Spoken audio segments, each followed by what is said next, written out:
नमस्ते दोस्तों। आज सुनिए बुढ़ापे में विवाह। सतीश ने बिस्तर पर लेटे लेटे दीवार घड़ी पर नजर डाली। 7 बज गए थे। आज बिरजू नहीं आया, वरना बर्तनों की आवाज आने लगती। सतीश उदास हो उठे। अलसाए हुए बिस्तर पर ही लेटे रहे। चाय पीने की तलब मन में उठ रही थी। सर्दी ने हाथ पैर इस कदर जकड़ दिए कि वे हिल डुल भी नहीं पा रहे थे। कैसे चलेगा यह सब और कब तक, वे सोचने लगे। रोज सुबह 5 बजे उठकर दैनिक कार्यों से फारिग होते और 5:30 बजे जो घूमने जाते तो 6:30 तक लौटते। 10-15 मिनट आराम से बैठते, फिर बाबा रामदेव का योग करते। तब तक बिरजू आ जाता। वह बर्तन साफ करता, झाड़ू लगाता, फिर चाय बनाता। सतीश चाय पीने के साथ साथ अखबार पढ़ते। बिरजू एफएम रेडियो के समान मोहल्ले भर के ताजा और स्थानीय समाचार चटकारे ले लेकर सुनाता। शाम की चाय वे स्वयं बनाते और पीने बैठते तो गम में डूब जाते। सतीश गोस्वामी, जी हाँ, यही पूरा नाम था उनका, लेकिन उनकी कॉलोनी के लोग उन्हें गोस्वामी जी के नाम से ही जानते थे। बेटा 12 वर्ष का और बेटी 10 वर्ष की थी। तभी उनकी पत्नी संध्या की मृत्यु हो गई। बच्चों के पालन पोषण में वे इतने व्यस्त रहे कि कभी एकाकी जीवन दुखदाई न बना। बेटा विदेश में नौकरी कर रहा था और परदेसी बन गया था। बेटी का विवाह हो गया तो जिंदगी ही बेमानी लगने लगी। किसके लिए जिए? लेकिन जीवन है, सांसें हैं, धड़कनें हैं, रोजमर्रा की आवश्यकताएं हैं। मधुमेह और उच्च रक्तचाप ने उनकी काया में अस्थायी बसेरा कर लिया था। किसके लिए कमाए? प्रश्न उन्हें रोज परेशान करता। इसलिए 50 वर्ष की उम्र में ही बैंक से वॉलंटरी रिटायरमेंट ले लिया। 3 कमरों के इस फ्लैट को उन्होंने 3 वर्ष पहले खरीदा था। घर में भरा पूरा सामान है। खाने का झंझट कौन पाले, सो एक मैस में दोनों वक्त के भोजन का टिफिन बांध लिया। जब कभी हल्का फुल्का खाने का मन करता तो खिचड़ी बना लेते। इसके अलावा कुछ और बनाना ही नहीं आता। उन्होंने लिहाफ हटाकर उठना चाहा तो खिड़की से आई सर्द हवा उनके प्रौढ़ चेहरे को कपकपाती चली गई। वे फिर से लिहाफ में दुबक गए। इस ठंड ने उन्हें 35 साल पहले ले जाकर खड़ा कर दिया। इस सर्दी ने ही तो उन्हें और संध्या को पहली ही रात में इतने करीब ला दिया था कि दोनों की गर्म सांसें आपस में टकरा जल तरंग पैदा कर रही थी और उसी लय पर उनके हाथ थिरक रहे थे। उसी ताल पर चूड़ियों की खनक, पायल की रुनझुन, कपड़ों की सरसराहट और मुंह की दबी एवं घुटी हिस शीश की आवाजों ने आनंद के चरम शिखर पर पहुंचाकर अनिर्वचनीय सुख का एहसास करा दिया था। यादें ताजा हुई। पुरुष तत्व भी जागा। शरीर में फुरफुरी सी दौड़ी। हाथ पैरों के रक्त संचार तीव्र हुआ। मन काम लालसा की बूंदों से सराबोर हो उठा। दरअसल बैंक की एक ही ब्रांच में काम करते थे वे दोनों, और बैंक के काम से टूर पर गए थे। मीटिंग एक दूरस्थ फैक्ट्री में थी, जहां से अपने होटल लौटते लौटते सांझ घिरने लगी थी और बादल भी।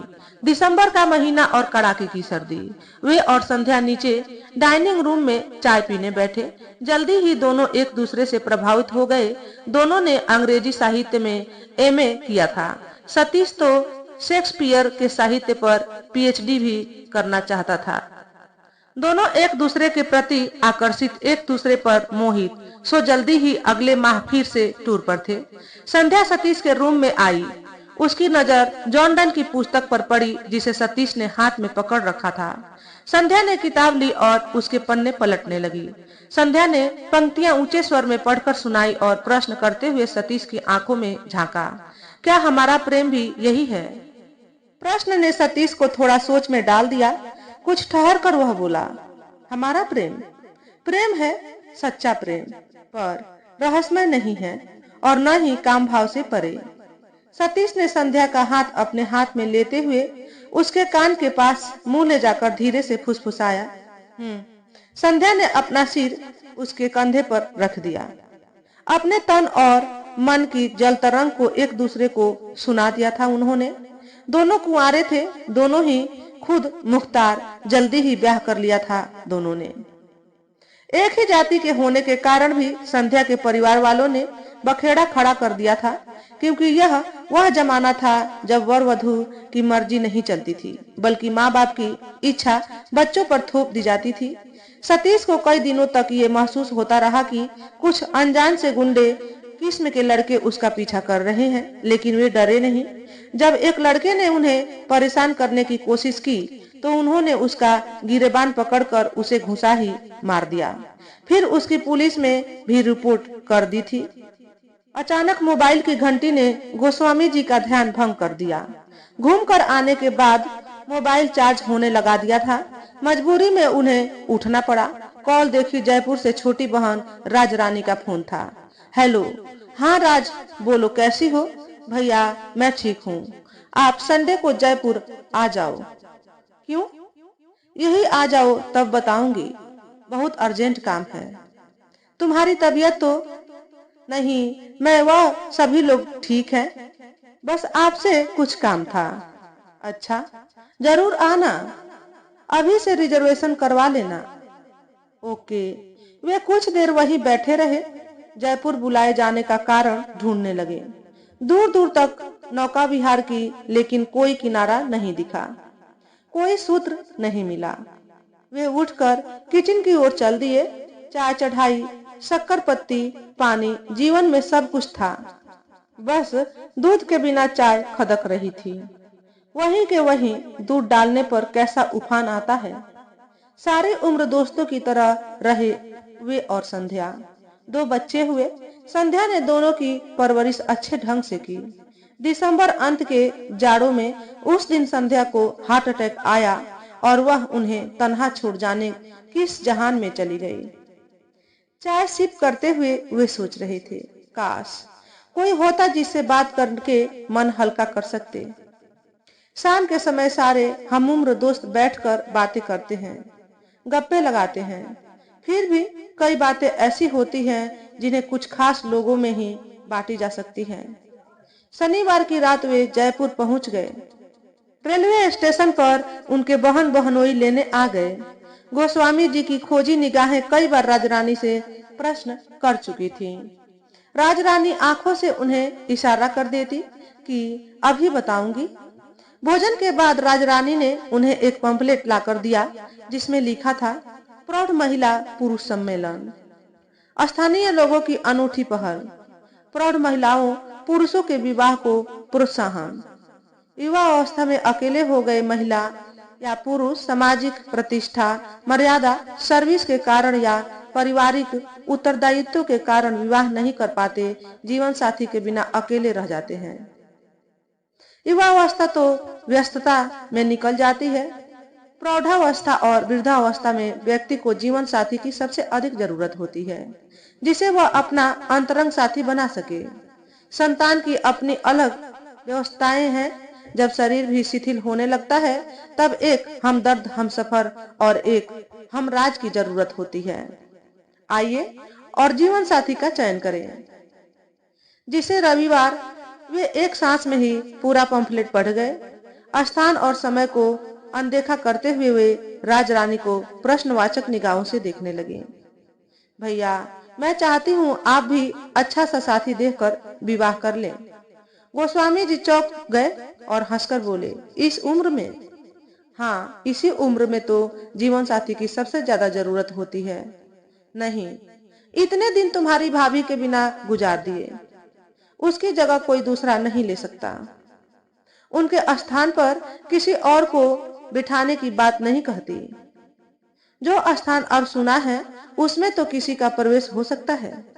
बेटा विदेश में सेटल हो गया, बेटी का विवाह हो गया, अब क्या करूंगा यह सब करके? आप अपनी जिम्मेदारियों से मुक्त हो गए हैं, तब तो और अधिक सुगमता है। अपने स्वयं के जीवन के लिए भी कोई धर्म होता है। यो घुट घुट कर जीवन जीने से मानव जीवन को साफ लगता है। लेकिन लोग क्या कहेंगे? बुढ़ापे में विवाह, सब कहेंगे बूढ़ा सठिया गया है। भैया शादी शरीर की तुष्टि मात्र नहीं है, साथी की सबसे ज्यादा जरूरत इसी उम्र में पड़ती है। एक ऐसे साथी की आवश्यकता होती है जिससे हम अपना दुख सुख बांट सके। और फिर हमें भी आपकी चिंता लगी रहती है। अरे अब क्या करना है? बात करने को दोस्त यार हैं, घर में नौकर है काम के लिए, बिल्डिंग में कई लोग हैं, सब सहयोग कर देते हैं। अब तक राजा रानी के पति नवीन मौन थे, दोनों की बातें सुन रहे थे। वे बात काटते हुए बीच में बोले, भैया राज रानी ठीक कह रही है, नौकर काम कर जाएगा, दोस्तों के साथ भी कितना समय गुजारेंगे। जिंदगी की मंजिल पहाड़ के रास्ते तय मत करो भैया, उसमें सीढ़ियां बना लो। उन लोगों की जिद और उनके तर्कों के आगे झुकना पड़ा गोस्वामी जी को। सहमति देते हुए वे संकोच से बोले, लेकिन अपू क्या सोचेगी, वरुण क्या सोचेगा? तल्ख आवाज में राजरानी बोली, अभी पिछले माह आप 10 दिन अस्पताल में भर्ती रहे, आपने हमें खबर नहीं की। अपू को फोन किया तब वो नहीं आ पाई। रही वरुण की बात, तो उसने आपसे संबंध ही कब बना रखे हैं, उसे आपकी जरूरत नहीं है। पिछले 5 वर्षों से उसका कोई पत्र, उसका कोई कॉल, उसकी कोई खबर आपके पास आई है? उसके हर जन्मदिन पर आप पत्र डालते हैं, उसका भी कभी उत्तर आया है? बदले में पहुंचा देता है अमेरिकी डॉलर, जिसे आप गुस्से में वापस कर देते हैं। गोस्वामी जी अपने आप से भी हार गए थे। बस एक वाक्य मुंह से निकला, जैसा तुम चाहो। रात भर गोस्वामी जी ऊहापोह की स्थिति में रहे।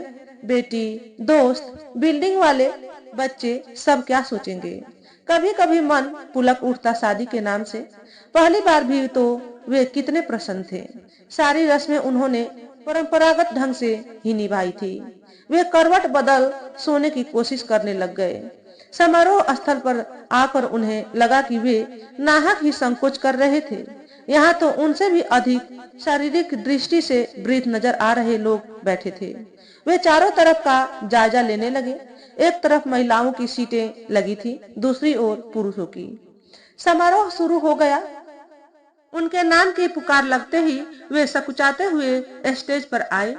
कई प्रतियोगिताओं में भाग लेने स्टेज पर गए हैं। उस समय कितना उत्साह रहता था, लेकिन आज पैरों में कंपन था। चेहरे पर हल्की पसीने की बूंदें झलक आई थी। घबराहट के कारण सीना धौकनी के समान चल रहा था। माई के पास आकर वे ठिठक गए। सामने की पंक्ति में बैठी अपनी बहन राजरानी की ओर देखा। उसने सिर हिलाकर उन्हें बोलने का इशारा किया। आवाज हलक से बाहर ही नहीं निकल पा रही थी। वे बहुत असहाय महसूस कर रहे थे अपने आप को। वे बैंक में कामयाब अधिकारी रहे हैं। उनकी रौबदार आवाज से सभी मातहत डरते थे, पर आज आवाज घुटी जा रही थी। जीभ तालू से चिपक कर रह गई थी।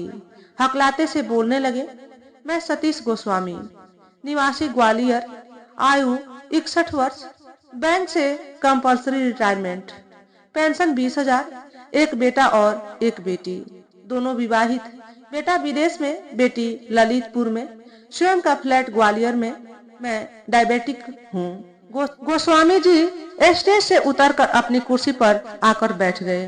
उन्हें लग रहा था कि जिंदगी की रील रिवर्स हो गई है। विवाह के लिए स्वयं का परिचय देना, वो भी सबके सामने, कितना मुश्किल होता है। पुरुषों का परिचय समाप्त हो गया था, अब महिलाओं का परिचय शुरू हो गया। एक एक महिलाएं आ रही थी और अपना परिचय देकर जा रही थी।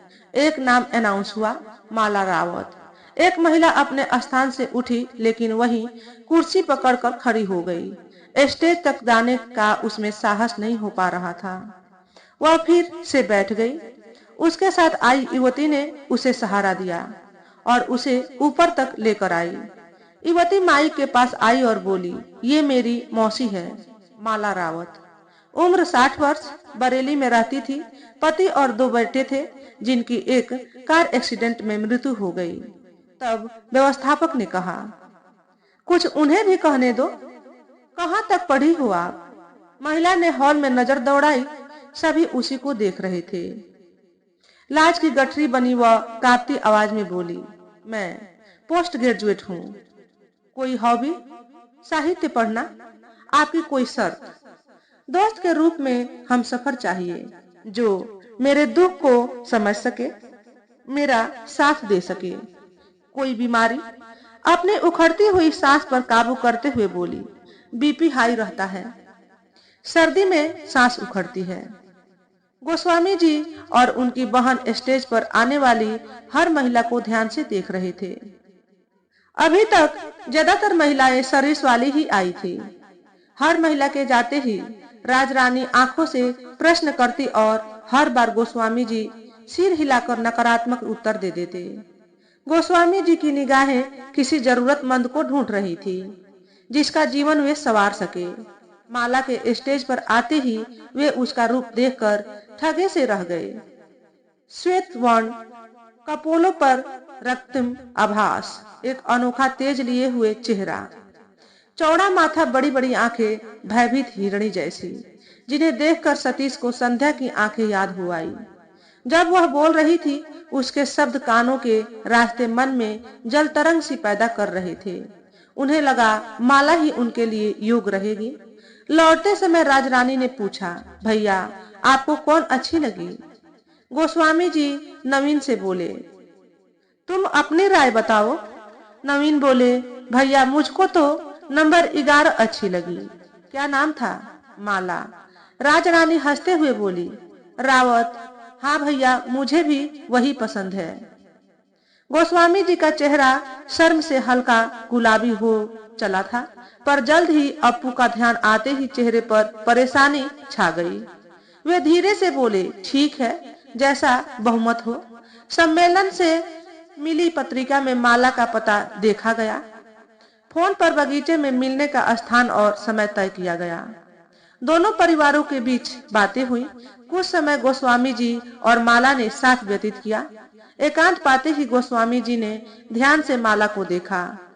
वे निर्निमेष ताकते रह गए। बहुत ही सलीके से उसने साड़ी बांध रखी है। उसका साइड फेस देखकर तो वे और भी चौंक गए। हूबहू संध्या जैसा चेहरा, वैसी ही कांति, वैसी ही शांति लिए। उन्होंने उसकी चुप्पी तोड़ने के लिए बात करना शुरू की। माला के एक एक शब्द गोस्वामी जी के जेहन में उतरते जा रहे थे। शब्द का हर कतरा ऐसा लग रहा था जैसे बूंद बूंद थाली पर गिरकर जल तरंग सा बज रहा हो। उनका शरीर, कान और आंख में सिमट गया। यह जानकर उनकी खुशी का ठिकाना नहीं रहा कि माला को भी शेक्सपियर का साहित्य अच्छा लगता है। उन्हें बरबस ही याद हो आया संध्या के साथ वार्तालाप का वह अवसर। विवाह के लिए रविवार का मुहूर्त निकला। राजरानी ने अप्पू को फोन लगाया। राजी खुशी के समाचार लेने के बाद राजरानी ने अप्पू से कहा, मैं सोचती हूँ भैया विवाह कर ले तो अच्छा है। इस समय उन्हें एक हमसफर की सबसे अधिक जरूरत है। पापा के विवाह की बात सुनकर अप्पू चौंक गई और बोली, ऐसी भी क्या जरूरत है? इतने साल गुजार दिए, अब कौन सा नया तूफान आया हुआ है? अर्पिता को फिर से समझाते हुए बताया, भैया अकेलापन महसूस करते हैं, कोई उनकी देखभाल करने वाला नहीं है। वैसे भी वे शुगर के मरीज हैं और इस बीमारी में जितनी देखभाल होनी चाहिए वह तो कोई घर का व्यक्ति ही कर सकता है। ऐसे में तुम्हें या मुझे किसी को भी इतनी फुर्सत कहाँ है कि उन्हें देख सके।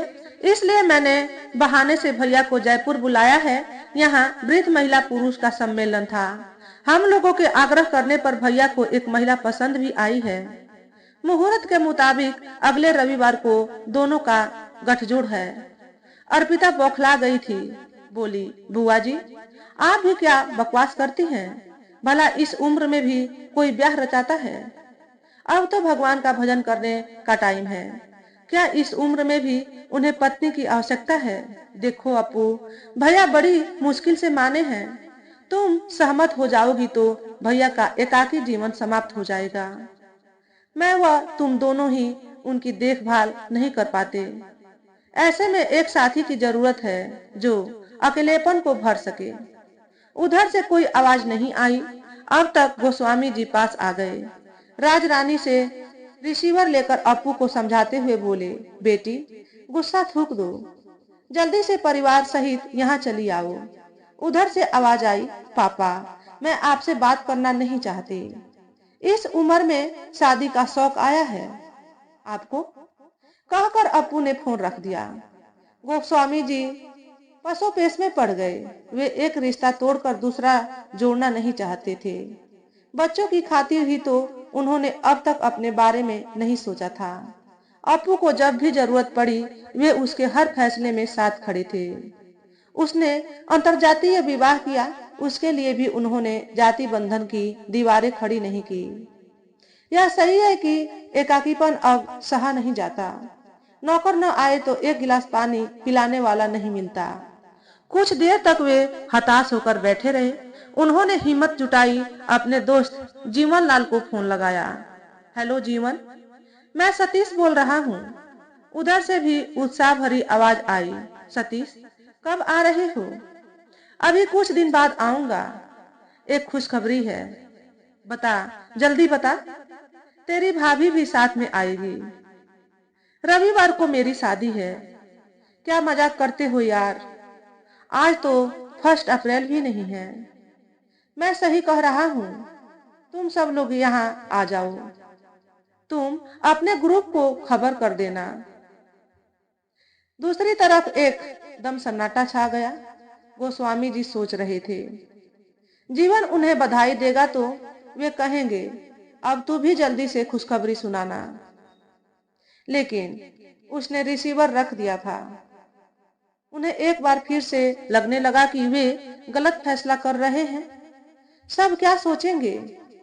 मेरा मखौल उड़ाएंगे। रात भर उनके मन में द्वंद्व चलता रहा। सुबह जब वे घूमकर लौटे, राजरानी किसी से फोन पर बात कर रही थी।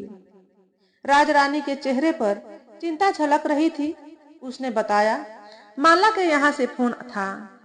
माला की ससुराल वालों ने 2 वर्षों से उसकी कोई खबर नहीं ली थी। अब जैसे ही उन्हें पता चला है कि माला शादी कर रही है, उन लोगों ने दबाव बनाना शुरू कर दिया।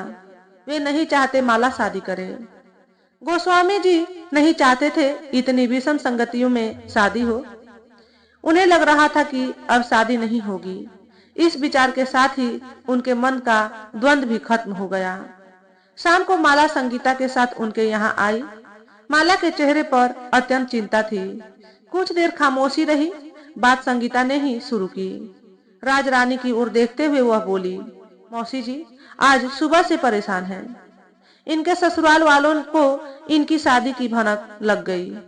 वहां से सुबह धमकी भरा फोन आया था। कुछ हकलाते हुए बोली, दरअसल इनके देवर इनसे शादी करना चाहते हैं। वे तलाकशुदा हैं। राजरानी ने कुछ सोचते हुए कहा, यह तो और भी अच्छी बात है। ये उसी कुटुंब में अपने आप को जल्दी एडजस्ट कर लेंगी। इस बार उत्तर माला ने दिया। बड़े ही संयत किंतु सहमे स्वर उसके मुंह से निकले। वह मुझे नहीं, मेरी संपत्ति प्राप्त करना चाहते हैं। सुबह तो उन्होंने यही कहा, जो कुछ तुम्हारे नाम है हमारे नाम कर दो, फिर चाहे ब्याह रचाओ या किसी के संग मुंह काला करो।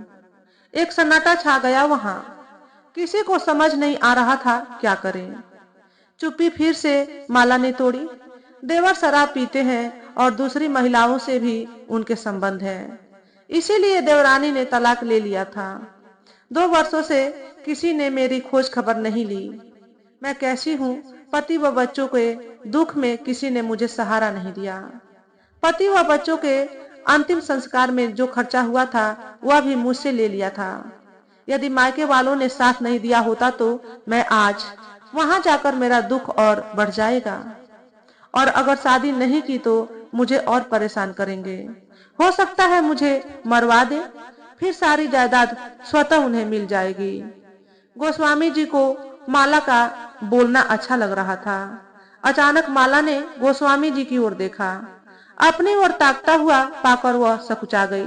माला की आंखों में उन्हें अपने प्रति चाहत का समंदर हिलोरे लेता मिला। उन्हें उससे जुड़ाव महसूस होने लगा। काफी देर तक चाय चलती रही, पर समस्या का समाधान नहीं हो पाया।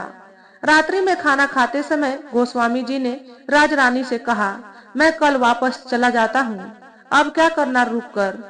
नवीन ने कहा, अभी आप क्या करेंगे वहां जाकर? यहाँ आराम से रहो। बच्चों को भी अच्छा लग रहा है। हम सबको नई नई डिशेज खाने को जो मिल रही हैं, जो खास तौर पर आपके आने के कारण राजरानी बना रही हैं। सभी लोग मुस्कुराने लगे। बोझिल वातावरण थोड़ा हल्का हुआ। गोस्वामी जी के मोबाइल पर रिंग आई। वे चौंक गए। राजरानी उनके चेहरे को पढ़ते हुए बोली, किसका फोन है? अरे, आज तो वरुण का फोन आया है। सब आश्चर्य मिश्रित हर्षातिरेक में आ गए। गोस्वामी जी ने स्पीकर ऑन कर दिया। कॉल रिसीव करके उमंगते हुए कहा, हाँ बेटा, कैसे हो?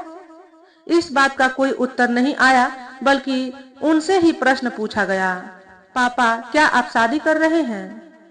वे अचकचा गए। क्या उत्तर दें? तुम्हें किसने बताया?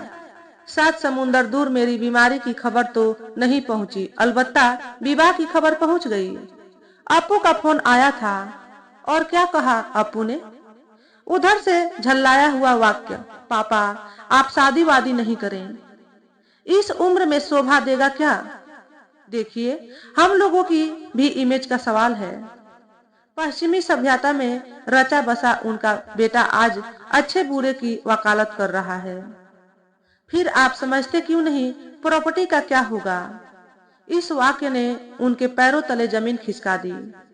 अब उन्हें समझ आया कि वरुण क्यों जिद कर रहा था कि सब कुछ बेचकर उसके पास चले आओ। गोस्वामी जी बेटे के मुंह में सब कुछ बेचकर जाने को तैयार भी हो गए थे। अखबार के विक्रय कॉलम में विज्ञापन भी दे दिया था। उन्होंने खुशी खुशी फोन करके बेटे को इसकी सूचना देना चाहिए। तब बातों में पता लगा कि वो उन्हें अपने साथ नहीं, वरन सीनियर सिटीजन हाउस में रखना चाहता है, जो एक तरह से वृद्धा आश्रम है। उन्होंने वरुण को कोई उत्तर नहीं दिया। मोबाइल बंद कर लिया। वे कुछ फैसला नहीं ले पा रहे थे। राजरानी और नवीन भी अचंभित थे वरुण की बात सुनकर। इतने वर्षों बाद फोन, वो भी इस तरह से। गोस्वामी जी के हृदय में तूफान उठ रहा था।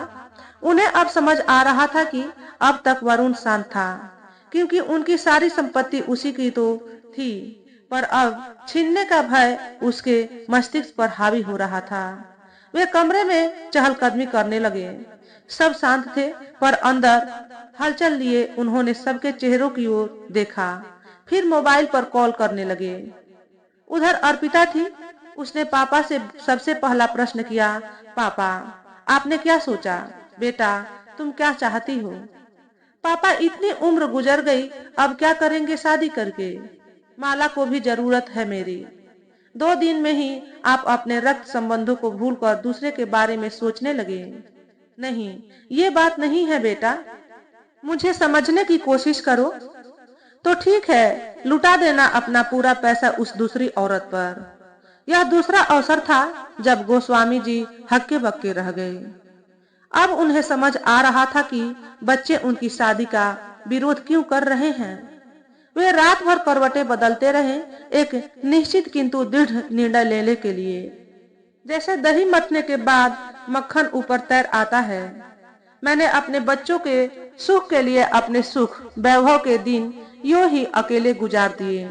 जब जिसने जो इच्छा की, हर संभव पूरी की। बेटे ने विदेशी लड़की से शादी करना चाही, मैंने विरोध नहीं किया।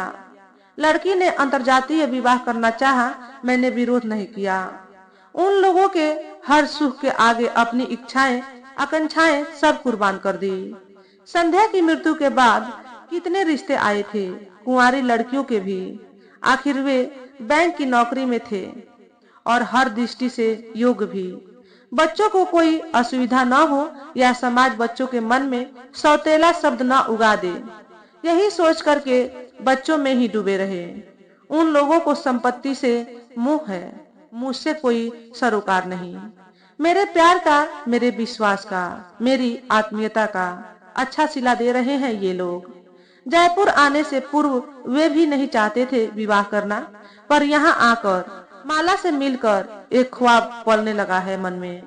जीवन में फिर से वो बाहर लौटती लगती है। उधर माला के परिजन भी उसकी संपत्ति चाहते हैं। हम किसी की परवाह नहीं करेंगे, यह विवाह जरूर करेंगे। यह तय करते ही उनके मन में उत्साह से स्फुलिंग जग उठे। उन्हें लग रहा है पतझड़ के बाद बसंत आ रहा है। सुखद कल्पनाओं में वे विचरण करने लगे। उनके मन में एक जीत पलने लगी। वे निरंतर सोच में डूबे रहे। संध्या और माला, माला और संध्या, दोनों चेहरे एकमेव हो रहे थे। वही आसास, वही चाहत, वही आकर्षण और वही जल तरंग। फिनिक्स जलकर भस्म होता है और अपनी ही राख से पुनः पैदा होता है। युवा के रूप में जीवित होकर वही चक्र दोहराता है। इसी ऊहापोह में भोर हो गई। प्रातःकालीन सैर के लिए लोग निकलने लगे थे। आज गोस्वामी जी ने जल्दी ही बिस्तर छोड़ दिया और नित्य कर्म से निबट गए। उन्हें ऐसा प्रतीत होने लगा जैसे वे फिनिक्स हो। वे तैयार हुए और राजरानी और नवीन को बुलाकर अपना फैसला सुना दिया कि वे माला को ही अपना जीवन साथी बनाएंगे। वे आगत तीनों की मधुर कल्पनाओं में विचरण करने लगे। तो दोस्तों, आज के वीडियो में बस इतना ही। अगर हमारे द्वारा बताई गई कहानी थोड़ी सी भी अच्छी लगी हो तो वीडियो को लाइक और शेयर करें। चैनल पर पहली बार आए हो तो चैनल को सब्सक्राइब करके बेल नोटिफिकेशन को ऑल पर सेट कर लें, ताकि आपको ऐसे ही अच्छे अच्छे वीडियो देखने को मिले। हमेशा खुश रहें, हमेशा स्वस्थ रहें। वीडियो देखने के लिए आपका बहुत बहुत धन्यवाद।